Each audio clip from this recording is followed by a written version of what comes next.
Karina Longworth for Netscape at the Movies. Any casual follower of Hollywoodology knows that the so-called Dream Factory has a nightmare of a flip side. For every Lana Turner that's supposedly discovered in a drugstore, thousands of nubile young girls head west every year, only to grow old and/or get into unspeakable trouble before ever landing their first break. The patron saint of Hollywood's dark side, Elizabeth Short came to California in 1946 at the age of 22. After about 6 months of bumming around Hollywood, posing for sleazy photographers for spare change, and lying up her resume to anyone who would pay for dinner, Betty Short's corpse was found in an abandoned lot. She had been mutilated, drained of blood and vital organs, and sliced neatly in half. 60 years later, the LAPD still maintains a file on the case. A killer has never been found. The story of Short's death has become emblematic of the sunshine and noir mythology that pervades film and fiction about Los Angeles.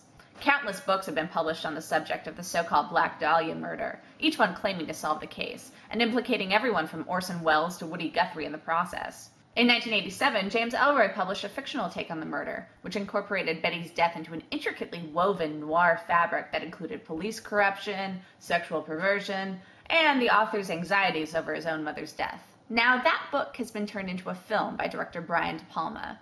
A film by turns so cartoonish and convoluted, it may well end the cultural obsession with the Dahlia once and for all. Taking Ellroy's cue, DePalma leads us into the Dahlia case through Bucky and Lee, two boxers turned detectives who stumble upon Betty Short's corpse after letting a routine stakeout on another case go horrifically awry.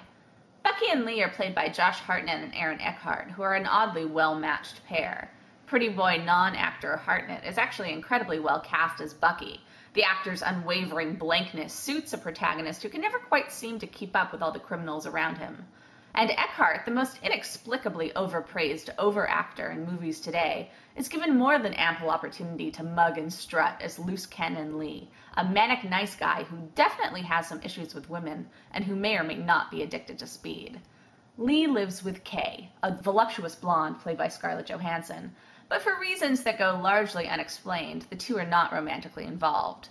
Bucky starts hanging out at their place, and Kay starts giving him the eye, and the attention makes Bucky uncomfortable, so he starts running around with Madeline, a spoiled daddy's girl who may or may not be a lesbian. She's played by a brutally miscast Hilary Swank, whose wavering accent suggests that she can't quite decide whether she's playing Katharine Hepburn or Sean Connery, and whose stiff gestures towards sexiness come off as less vamp-like than like Vampira. Making matters much worse, an entire subplot revolves around Hilary Swank's supposed resemblance to the Black Dahlia. Not only does Swank not look much like the actual Black Dahlia, but she looks nothing like Mia Kirshner, the actress who plays her here. Brian DePalma is something like the Jackson Pollock of post-classical Hollywood filmmaking.